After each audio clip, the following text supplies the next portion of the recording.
Hi guys, welcome back to our channel BSD VP Telugu Tech. ఈ video మనం వచ్చేసరికి diploma examinations పైన అయితే చేయడం జరిగింది. సో ఈ సిరీస్లో టోటల్గా డిప్లొమా అనేది ఎలా ఉంటుంది, దాని ఎగ్జామ్స్ ఎలా ఉంటాయి, సో ఎగ్జామ్కి ఎలా ప్రిపేర్ అవ్వాలి, ఎలా ప్రిపేర్ అయితే ఏ సబ్జెక్ట్స్ని మనం ఫినిష్ చేసుకోవచ్చు, అండ్ గోయింగ్ ఫార్వర్డ్ మీకు ఏంటంటే సబ్జెక్ట్ వైజ్గా అదేవిధంగా యూనిట్ వైజ్గా ఏది ఇంపార్టెంట్ టాపిక్, సో ఏ సబ్జెక్ట్ని మనం ముందుగా చదవాలి, ఇవన్నీ కూడా మనమైతే ఈ యొక్క సిరీస్లో అయితే నేర్చుకోబోతున్నాము. సో దానికోసమే మీరందరూ కూడా మన యొక్క యూట్యూబ్ ఛానల్ అయితే సబ్స్క్రైబ్ చేసి పెట్టుకోండి. సో అలా చేసుకున్నట్లయితే మనం ఏదైనా వీడియో చేసిన వెంటనే మీ అందరికి కూడా నోటిఫికేషన్ ద్వారా మన యొక్క వీడియోస్ అనేవి మీకు సజెషన్ అనేది యూట్యూబ్ అయితే ప్రొవైడ్ చేయడం జరుగుతుంది. ఓకేనా? సో ఈ యొక్క సిరీస్లో మీకు ఏంటంటే A to Z ప్రతి ఒక్కటి కూడా డిప్లొమాకి సంబంధించి పూర్తి వివరాలు అనేది నేనైతే తెలియజేయడం జరుగుతుంది. ఓకేనా? సో ఇక్కడ ఎగ్జామ్ ప్రిపరేషన్ ప్లానింగ్ అనేది ఈరోజు వీడియో ఒక ఉద్దేశం, మెయిన్ థింగ్. సో ఈ వీడియో చూసిన తర్వాత మీకు ఒక కాన్ఫిడెన్స్ అనేది వస్తుంది. అండ్ ఈ వీడియోని ఎవరైతే పూర్తిగా చూస్తారో వాళ్ళందరూ కూడా 110% అయితే ఎగ్జామ్స్లో అయితే ఫెయిల్ అయ్యేదానికి అవకాశం అయితే లేదు. 110% నేను గ్యారంటీ ఇస్తున్నాను. ఎందుకు ఇంత కాన్ఫిడెంట్గా చెప్తున్నానంటే ఏవైతే నేను ఈ వీడియోలో మీ అందరితో షేర్ చేసుకోబోతున్నానో ఈ పాయింట్స్ అన్నీ కూడా నేను కూడా ఒకప్పుడు డిప్లొమా చేసేటప్పుడు పాటించిన వాడిని. సో అప్పుడు నాకు చాలా హెల్ప్ అయితే అయ్యాయి. సో ఆ పాయింట్స్నే మీ ముందుకైతే తీసుకురావడం జరిగింది. సో అట్లీస్ట్ నేను ఒక్క బ్యాక్లాగ్ అనేది కూడా పెట్టుకోలేదు నా యొక్క డిప్లొమా లైఫ్లో. చాలా మంది అడుగుతున్నారు, బ్రదర్ మీతో డైరెక్ట్గా మాట్లాడాలంటే ఎలా, కాల్ చేసి మాట్లాడాలంటే ఎలా అనేసి. సో మీరేం చేయాల్సిన అవసరం లేదు. ఇక్కడ కాల్ మీ ఫర్ యాప్ అనేది మీ యొక్క మొబైల్లో ఉన్నట్లయితే మీరు డైరెక్ట్గా నాతో అయితే మాట్లాడచ్చు అనమాట. సో ఇన్ కేస్ మీ మొబైల్లో కాల్ మీ ఫర్ యాప్ లేకపోతే గూగుల్ ప్లే స్టోర్లోకి వెళ్ళి సో అందులో కాల్ మీ ఫర్ యాప్ని టైప్ చేసినట్లయితే సో యాప్ని అయితే మీరు రిజిస్టర్ చేసుకోవాలి. రిజిస్టర్ చేసుకున్న తర్వాత డైరెక్ట్గా మీరు నా నేమ్ అనేది ఎంటర్ చేయండి, BSD తెలుగు టెక్ అనేసి కనుక టైప్ చేసినట్లయితే నా యొక్క ప్రొఫైల్ అయితే వస్తుంది. సో అక్కడ నుంచి మీరు నాతో డైరెక్ట్గా కాల్ చేసి మీరు అయితే మాట్లాడచ్చు అనమాట. సో ఏ విధంగా అది కాంటాక్ట్ అవ్వాలి అనేసి కింద డిస్క్రిప్షన్లో డీటెయిల్గా మీకైతే ప్రొవైడ్ చేశాను. సో స్టెప్ బై స్టెప్ అనేది అది ఒకసారి అయితే ఫాలో అయ్యి మీరు నాకు డైరెక్ట్ కాల్ చేయండి. ఏ టైంలో అయినా కూడా మీకైతే రెస్పాండ్ అయితే అవుతాను 24/7. సో అలా ప్రిపేర్ అవ్వడం జరిగిందనమాట. సో ఆ టిప్స్ అన్నింటినీ మీకు అయితే షేర్ చేస్తాను. ఇది చాలా మందికి కూడా తెలియవు. సో ఆ టిప్స్ని కనుక మీరు కనుక పాటించినట్లయితే 110% మీరు కూడా ఈజీగా మీ యొక్క డిప్లొమా ఎగ్జామ్స్ని అయితే ఖచ్చితంగా ఫినిష్ అయితే చేసుకోగలుగుతారు. చాలామంది బ్యాక్లాగ్స్ ఉన్నాయి బ్రదర్, ఎలా పాస్ అవ్వాలి ఏంటి ఏమనేసి చెప్తూ ఉన్నారు, బట్ అవేమీ ఉండవు అనమాట. సో ఈ వీడియో అనేది మీరు ఎండ్ వరకు చూసినట్లయితే సో దీంట్లో ఫస్ట్ వచ్చేసరికి మనకు పాజిటివ్ యాటిట్యూడ్ అనేది ఉండాలి. ఓకేనా? సో పాజిటివ్ యాటిట్యూడ్ అంటే ఏంటి అంటే మనం నిలబడే విధానము లేదంటే ఎలా రెస్పెక్ట్ ఇవ్వడమో ఇవన్నీ కాదు. సో ఇక్కడ ఎగ్జామినేషన్ ప్రిపరేషన్ విషయానికి వస్తే పాజిటివ్ యాటిట్యూడ్ అంటే ఏంటంటే పాజిటివ్ థింకింగ్ అని కూడా నేను చెప్తాను. ఓకేనా? సో అంటే మిమ్మల్ని మీరు నమ్మడం స్టార్ట్ చేయండి ఫస్ట్ ఆఫ్ ఆల్. ఓకేనా? సో పాజిటివ్ థింకింగ్లో అంటే ఏ సబ్జెక్ట్ తీసుకున్నా ఈవెన్ అది టఫెస్ట్ సబ్జెక్ట్ అయినా కూడా ఓకే నేను ఆ ఎగ్జామ్ని రాయగలుగుతాను, ఓకే ఆ ఎగ్జామ్ నాకు ఈజీగానే అయిపోతుంది అనే పాజిటివ్ మెంటాలిటీ అనేది మీ మైండ్లో ఫస్ట్ అయితే క్రియేట్ చేయాలి. ఈవెన్ అది ఎంత కష్టమైన ఎగ్జామ్ అయినా కూడా మీరు అలా అనుకుంటేనే అది సాధ్యమైతే అవుతుంది. మీరు జస్ట్ సబ్జెక్ట్ సెమిస్టర్ స్టార్ట్ అయిన వెంటనే సబ్జెక్ట్ వచ్చేసింది, మీ సీనియర్స్ ఎవరో చెప్పారు అది చాలా కష్టమైన సబ్జెక్టు మీరు ఇప్పటి నుంచే చదవండి అది ఇది అనేసి అది ఒక భయం పెట్టుకొని ఆ సబ్జెక్ట్ని మీరు అసలుకి ట్రై చేయకుండానే మీరైతే ఫిక్స్ అయిపోయి ఉంటారు. లైక్ నేను ఇంకా ఫెయిల్ ఆ సబ్జెక్టు బ్రదర్ నాకు చాలా టఫ్గా ఉంది, నేను ఆ సబ్జెక్ట్ ఫెయిల్ అయిపోతాను అనేసి. బట్ ఏ సబ్జెక్టు కూడా మనకైతే అంత టఫెస్ట్ అయితే ఉండదు. మనం ఏ విధంగా అయితే ట్రీట్ చేస్తామో దాని విధంగానే ఉంటుంది. చాలామందికి ఇక్కడ తెలియని విషయం ఏంటంటే ఫస్ట్ ఆఫ్ ఆల్ ఎలా చదవాలో తెలీదు. ఓకేనా? ఎలా ప్రిపేర్ అవ్వాలో తెలీదు, ఏ విధంగా మన స్టడీ ప్లాన్ అనేది పెట్టుకోవాలనో తెలియదు. సో ఈ రీజన్స్ వల్లనే చాలామంది కూడా ఈ యొక్క ఎగ్జామ్స్ అనేవి ఫెయిల్ అవుతూ ఉంటారు. ఈ వీడియోలో మీకు ఇదంతా కూడా పోగొట్టడానికి నేను క్లియర్ కట్గా ఎక్స్ప్లెనేషన్ అయితే ఇవ్వాలనుకుంటున్నాను. ఓకేనా? సో పాజిటివ్ యాటిట్యూడ్ ఎంతవరకు తీసుకెళ్తుంది అనేది ఒక చిన్న ఎగ్జాంపుల్ చెప్తాను. నా లైఫ్లో జరిగింది, నా డిప్లొమా లైఫ్లో. సో మ్యాథమెటిక్స్ ఎగ్జామ్ అనమాట. ఈ వీడియోలో నేను ఏదైతే ఇప్పుడు మ్యాథమెటిక్స్ గురించి చెప్తున్నానో ఇది ఇంతకు ముందు కూడా నేను ఒక వీడియోలో అయితే చెప్పడం జరిగింది. Mathematics exam. సో ఎగ్జామ్కి ప్రిపేర్ అయ్యే వచ్చాను, పూర్తిగా అన్ని చాప్టర్స్ అనేది ప్రిపేర్ అయ్యే వచ్చాను. ఎగ్జామ్ హాల్లో కూర్చున్నాను, నాకు క్వశ్చన్ పేపర్ వచ్చింది, బట్ చాలా టఫ్గా వచ్చింది క్వశ్చన్ పేపర్. బట్ నేను అక్కడ గివప్ అయితే ఇవ్వలేదు, ఒకటే పెట్టుకున్నాను, నేను ఈ ఎగ్జామ్ అనేది పాస్ అవ్వాలి, నేను పాస్ అవుతాను. ఈవెన్ నాకు రిజల్ట్స్ వచ్చేంత వరకు కూడా నాకు తెలియదు ఈ ఎగ్జామ్ నేను పాస్ అవుతానని. బట్ నాలో ఉండే కాన్ఫిడెన్స్, నాలో ఉండే పాజిటివ్ యాటిట్యూడే నన్ను ఆ ఎగ్జామ్ అనేది పాస్ అయితే చేయడం జరిగింది. నాకు తెలుసు నేను ఎగ్జామ్ ఎలా రాశాను ఏంటి ఏమనేసి. ఒక్కటంటే ఒక్కటి కూడా కరెక్ట్ సొల్యూషన్ లేదు. ఇప్పటికీ నేను చెప్తాను, నా పేపర్ని ఇన్ కేస్ ఎస్బిటెట్ నాకు గనక పర్మిషన్ ఇచ్చి నా పేపర్ని చూపించుకోమంటే, సో నాకు గనక ఆ పేపర్ వచ్చిందంటే మీకే ఇస్తాను, చూసుకోవచ్చు మీరందరూ కూడా. ఆ ఎగ్జామ్ అనేది అంత చెత్తగా రాశాను నేను. ఇప్పటికి కూడా నేనైతే ఆ ఎగ్జామ్ని అయితే పాస్ అయ్యేదానికి అవకాశమే లేదు. బట్ నేనేంటంటే ప్రతి ఒక్క క్వశ్చన్ అనేది ఆన్సర్ రాశాను. ప్రతి ఒక్కటి కూడా ఆన్సర్ స్క్రిప్ట్లో ఎంటర్ చేసి ఆ పేపర్ని అయితే ఇన్విజిలేటర్కి అయితే ఇచ్చేసాను. బట్ థ్యాంక్ గాడ్ నా పాజిటివ్ యాక్టివ్ వల్ల నేనైతే ఆ ఎగ్జామ్ అయితే పాస్ అయితే అయిపోయాను. 28 మార్క్స్కి పాస్ అంటే 30 మార్క్స్ అయితే నాకైతే ఆ యొక్క ఎగ్జామ్లో అయితే రావడం జరిగింది. సో ఈ విధంగా మీకైతే మీ యొక్క థింకింగ్ లెవెల్నే మిమ్మల్ని అయితే ముందుకు తీసుకురావడం అయితే జరుగుతుంది. ఇక్కడ మీరు first of all negative thinking అనేది అయితే మర్చిపోండి. నెగిటివ్గా ఎవరైతే ఉంటారో ఆ నెగిటివ్ యాటిట్యూడ్, నెగిటివ్ థింకింగ్ అనేది మీ దాంట్లోంచి పోగొట్టండి. అప్పుడే మీరు ఎగ్జామ్స్కి తరోగా అయితే ఉండగలుగుతారు. అండ్ సెకండ్ థింగ్ వచ్చేసరికి good study habits. Good study habits అంటే ఏంటి, ఓకేనా? సో అవి వాటి గురించి మనం ఇక్కడ తెలుసుకోబోతున్నాం. సో గుడ్ స్టడీ హ్యాబిట్స్ అంటే టైం టేబుల్ అనేది మెయింటైన్ చేయడం. పర్టికులర్గా ఈ స్టడీ హ్యాబిట్స్లో మనం ముఖ్యంగా తెలుసుకోవాల్సింది ఏంటంటే ప్రాపర్ టైం టేబుల్ అనేది మనం మెయింటైన్ చేస్తున్నామా. ఓకే, సెమిస్టర్ ఎగ్జామ్స్ ఇంత టైంలో అయితే ఉన్నాయి, సో ఎన్ని రోజులు మనకి ఇప్పటి నుంచి ఉన్నాయి, ఓకేనా? ఎన్ని డేస్ ఇంకా మనకు పెండింగ్ ఉన్నాయి, ఎన్ని డేస్లో మనం పర్ డేకి ఎన్ని హవర్స్ చదువుకోవాలి, ఎన్ని హవర్స్ చదివితే మనం ఎన్ని చాప్టర్స్ కంప్లీట్ చేసుకోవాలి, ఇలాంటివన్నీ కూడా మీరు ప్రాపర్గా మీ ప్లానింగ్లో అయితే పెట్టుకోవాలి. గోయింగ్ ఫార్వర్డ్ మీకు ఆ స్టడీ ప్లాన్ అనేది కూడా నేను ప్రొవైడ్ చేస్తాను. లైక్ ఏ రోజు ఏ సబ్జెక్ట్ని తీసుకోవాలి, ఓకేనా? సో ఏ రోజు ఏ యొక్క టాపిక్స్ అనేవి కవర్ చేయాలి, వీటిపైన కూడా నేను క్లియర్ కట్గా ఒక వీడియో చేసి మీకైతే హెల్ప్ఫుల్గా అయితే పెడతాను. అండ్ ఒక స్టడీ టైం టేబుల్ అనేది కూడా మీకోసం అయితే ప్రిపేర్ చేస్తాను. ఆ స్టడీ టైం టేబుల్ని ప్రిపేర్ అవ్వండి. అండ్ ఆ విధంగానే నేను ఏదైతే స్టడీ టైం టేబుల్ ప్రొవైడ్ చేస్తానో సో అది యాజ్ ఇట్ ఈస్గా ఫాలో అవ్వండి. మీరు ఎలా ఫెయిల్ అవుతారో నేను కూడా చూస్తాను, ఓకేనా? సో దాని తర్వాత ఈ స్టడీ హ్యాబిట్స్లో భాగంగానే సెలెక్ట్ టఫెస్ట్ సబ్జెక్ట్స్ ఫస్ట్. కనపడుతుందా? Select toughest subject. Tough subjects ఏవైతే ఉన్నాయో వాటిని సెలెక్ట్ చేసుకోండి. ఫర్ ఎగ్జాంపుల్ మీకు 6 సబ్జెక్ట్స్ పర్ సెమిస్టర్ ఉన్నాయి అంటే, ఓకేనా? ఎక్స్క్లూడింగ్ ల్యాబొరేటరీస్ కాకుండా 6 సబ్జెక్ట్స్ మీ కాడ సెమిస్టర్కి ఉన్నాయి. ఈ 6 సబ్జెక్ట్స్లో మహా అంటే మీకు మ్యాక్సిమం 2 or 3 సబ్జెక్ట్స్ అనేవి చాలా టఫ్గా ఉంటాయి. ఆ టఫెస్ట్ సబ్జెక్ట్స్ని ఫస్ట్ ప్రియారిటీగా మీరు పెట్టుకోవాలి. ఆ ఫస్ట్ సబ్జెక్ట్స్ ఏవైతే 3 ఉన్నాయో వీటికి టైమింగ్ అనేది ఎంత కేటాయించాలి, ఓకేనా? పర్ డేకి ఒక 2 hours అయితే కేటాయించాలి, ఓకేనా?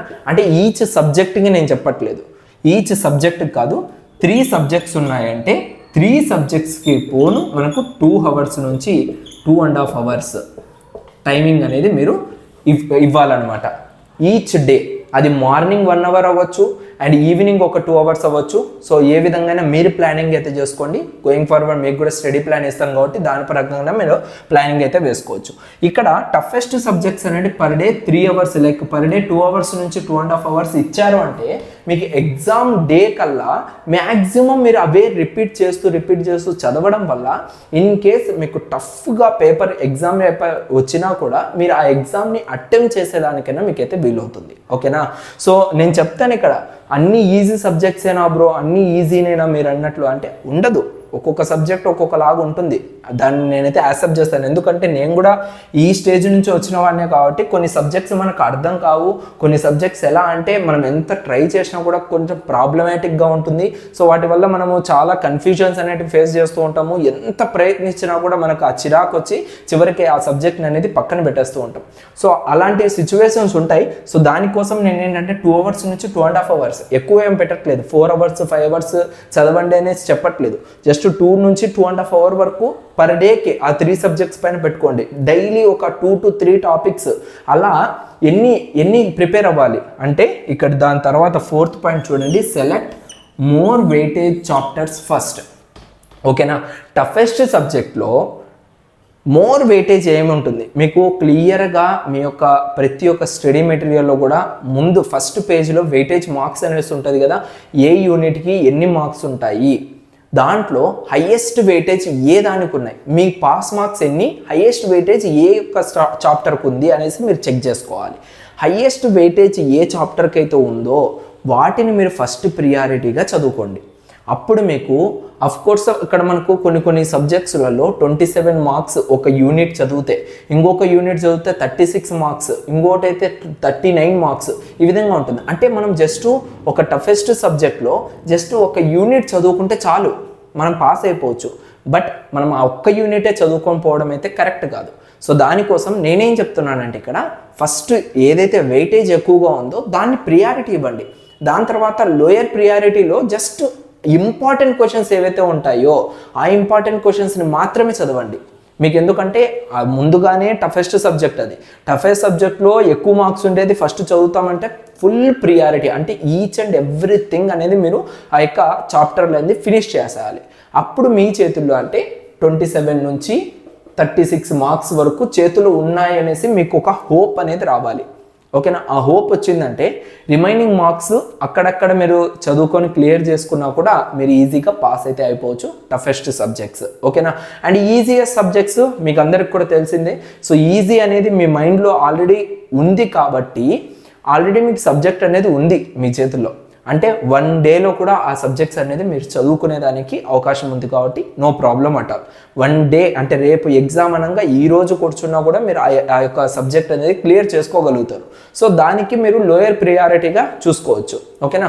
సో ఇక్కడ టఫెస్ట్ సబ్జెక్ట్స్కి ఫస్ట్ ప్రియారిటీ ఇచ్చి దాంట్లో మోర్ వెయిటేజ్ ఏదైతే ఉందో దానికి ఫస్ట్ ప్రియారిటీ ఇవ్వండి. అప్పుడే మీరు ఈజీగా highest marks like pass marks ఈజీగా గెయిన్ చేసుకోవచ్చు. దానికన్నా ఎక్స్ట్రా మార్క్స్ అనేవి మీకు ఆప్షనల్గా పడుతూ ఉంటాయి అన్నమాట. సో ఇవన్నీ మనకు లైక్ 27లో ఒక 15 పడినా, దీంట్లో ఒక 15 పడినా కూడా మనకైతే టోటల్గా 30 మార్క్స్ వచ్చి పాస్ అయితే అయిపోవచ్చు. ఓకేనా? సో ఇక్కడ నెక్స్ట్ వచ్చేసరికి try to study with your friends. ఇది ఎందుకు చెప్తున్నానంటే నా డిప్లొమా లైఫ్లో కానీ బీటెక్ లైఫ్లో కానీ నేను చేసిన మొట్టమొదటి మంచి పని ఏంటి అంటే ఓన్గా నేను ప్రిపేర్ అయితే అవ్వలేదు, మా ఫ్రెండ్స్తో కూర్చొని చదువుకుంటూ వచ్చాను. అండ్ ఇక్కడ ఇంకోటి ఏంటంటే నాకు ఏమైతే వస్తాయో వాళ్ళకి ఎక్స్ప్లెయిన్ చేయడము, వాళ్ళకి ఏమైతే వస్తాయో వాళ్ళు నాకు ఎక్స్ప్లెయిన్ చేయడము. నేను ఒక చాప్టర్ చదివితే వాళ్ళు ఇంకొక చాప్టర్ చదువుతారు, నేను ఈ చాప్టర్ చదివేసి ఆ చాప్టర్ అంతా కూడా వాళ్ళకి ఎక్స్ప్లెయిన్ చేస్తాను, వాళ్ళు నాకు ఎక్స్ప్లెయిన్ చేస్తారు. ఈ టైంలో టైమింగ్ అనేది సేవ్ అవుతుంది. అండ్ ఇంకొకటి మన సైకాలజీ అనేది ఎలా ఉంటుందంటే మనం చదివేదానికన్నా పక్కన వాళ్ళు మనకి ఎక్స్ప్లెయిన్ చేస్తేనే చాలా ఫాస్ట్గా ఎక్కుతుంది. అందులో కూడా మన ఫ్రెండ్స్ మనకి ఎక్స్ప్లెయిన్ చేస్తారంటే ఇంకా ఫాస్ట్గా ఎక్కుతుంది. ఓకేనా?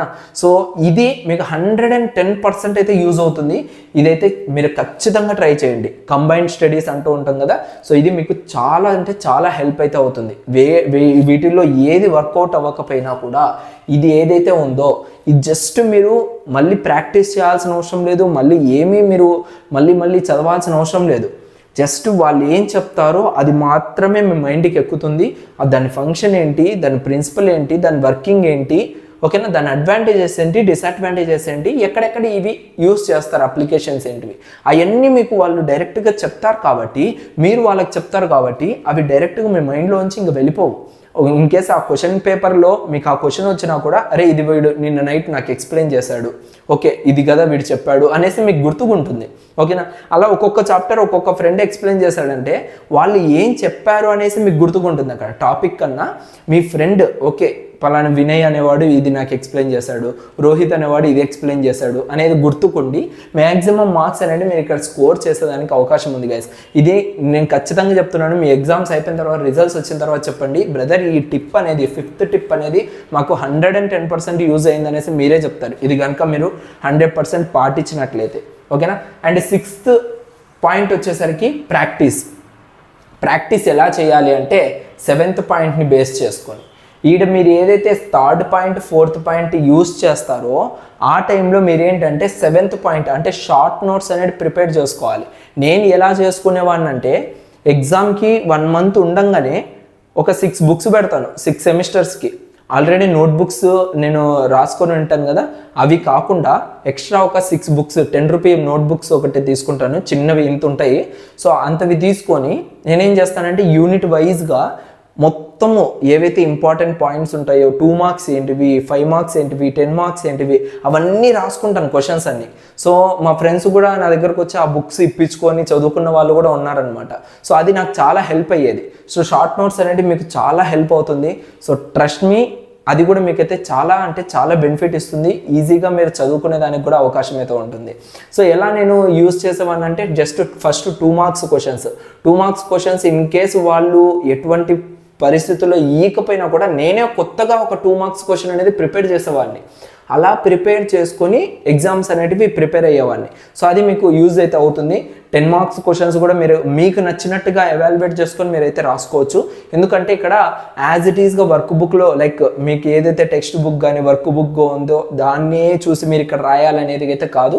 మనం చదివేది టెక్నికల్ ఎడ్యుకేషన్ కాబట్టి టెక్నికల్ ఎడ్యుకేషన్లో అవేమీ ఉండవు. మీకు ఏం అర్థమైంది, మీరు ఎంతవరకు దాంట్లో ప్రొజెక్ట్ చేశారు, అది మాత్రమే ఎవాల్యుయేటర్ అనేది చూస్తారు. సో దాన్ని మీరు కన్వే చేశారంటే 100% మీకైతే మార్క్స్ అయితే పడిపోతాయి అనమాట.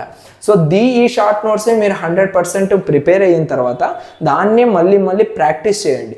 అంటే రేపు ఎగ్జామ్ అనగా ఈరోజు మీరు జస్ట్ ఆ షార్ట్ నోట్స్ని జస్ట్ రివిజన్ చేస్తూ వెళ్ళారంటే మీ మైండ్లో మొత్తం కూడా కూర్చొని ఉంటుంది అనమాట. ఓకేనా? సో ఇది లాస్ట్ పాయింట్, రివిజన్ పాయింట్. ఓకేనా? రివిజన్ అనేది మనకు చాలా అంటే చాలా ఇంపార్టెంట్ గైస్. మళ్ళీ చెప్తున్నాను, మీరు ఎంత ప్రిపరేషన్ అయినా కూడా మళ్ళీ ఇంకొకసారి దాన్ని అంతా చూసారు అంటే ఫస్ట్ టైం ప్రిపేర్ అయ్యేటప్పుడు మనకేంటంటే ఒక 1 అవర్ టైం పడుతుంది. ఓకేనా? 1 అవర్ టైం పడుతుంది. సెకండ్ టైము ఏదైతే షార్ట్ నోట్స్లో మనము ఈ 1 అవర్ అనేది టైం స్పెండ్ చేసి ఉంటాం కదా, సో ఈ 1 అవర్ కాస్త సెకండ్ టైం వచ్చేసరికి 30 మినిట్స్ టైం పడుతుంది అంతే ఆ టోటల్ చాప్టర్ చదివేదానికి. థర్డ్ టైం మళ్ళీ ఆ షార్ట్ నోట్స్ చూస్తే జస్ట్ 20 మినిట్స్ టైం పడిపోతుంది. ఇంకా ఫోర్త్ టైం జస్ట్ ఒకసారి చూసారంటే 2 to 3 మినిట్స్లో మీకు అదంతా కూడా కంప్లీట్ అయిపోతుంది. ఎందుకు అంత పవర్ ఉంది రివిజన్కి, ఇది మీరు గుర్తుపెట్టుకోండి. ఈ విధంగా పాటించండి, మీరు ఖచ్చితంగా మీ ఎగ్జామ్స్ అనేవి క్లియర్ చేసుకోవచ్చు. ఓకేనా? సో హోప్ మీ అందరికి కూడా ఈ వీడియో హెల్ప్ అయితే అయింది అనుకుంటున్నాను. సో వన్స్ మీరు ఎగ్జామ్స్ రాసేసి మళ్ళీ వీడియోకి రావాలనుకుంటే వచ్చి కామెంట్స్ అయితే చేయండి. ఈ యొక్క టిప్స్ అనేటివి ఒక్కటి కూడా మీకైతే వేస్ట్ టిప్ అయితే లేదు. ఇంకా మీకేంటంటే గోయింగ్ ఫార్వర్డ్ స్టడీ ప్లాన్ ఎలా చేయాలి, మీకు స్టడీ టైం టేబుల్ అనేది ఎలా ప్రిపేర్ చేసుకోవాలి, ఇవన్నిటిపైన నేను ఒక పర్టికులర్ సిరీస్ అయితే ప్లాన్ చేశాను. ఆ డే వైజ్గా మీకైతే వస్తూ ఉంటాయి. వాటిని యూస్ చేసి మీరైతే మీ యొక్క ఎగ్జామ్స్ అనేవి కన్ఫిగర్ చేసుకొని మీరైతే రాసుకోవచ్చు అనమాట. ఓకేనా? ఎటువంటి పరిస్థితుల్లో నెగ్లెక్ట్ చేయకండి. ఇదైతే మెయిన్ థింగ్. ఇది ఉంది అంటే ఇవన్నీ కూడా మీరు సాధించగలుగుతారు. ఇది లేకుండా ఇది ఉన్నిందంటే ఇక్కడికే మీరు స్టాప్ అయితే అయిపోతారు. ఓకేనా? So positive attitude, positive thinking అనేది పెట్టుకోండి. సక్సెస్ఫుల్గా మీ లైఫ్లో మీరు ముందుకైతే వెళ్తారనమాట. ఓకేనా? So see you guys. In case ఈ వీడియో మీకు కనుక నచ్చినట్లయితే లైక్ చేసి మీ ఫ్రెండ్స్ అందరికి కూడా షేర్ చేయండి. సో ఇంకా ఇలాంటి వీడియోస్ కోసం మన ఛానల్ని సబ్స్క్రైబ్ చేసి పక్కనే బెల్ ఐకాన్ని యాక్టివేట్ చేసుకోండి. సో మనం నెక్స్ట్ ఏ వీడియో చేసినా కూడా మీకు ముందుగా నోటిఫికేషన్ అయితే వస్తుంది. Thank you so much guys. Thank you to all. Thanks for watching this video. This is BSD signing off. Bye.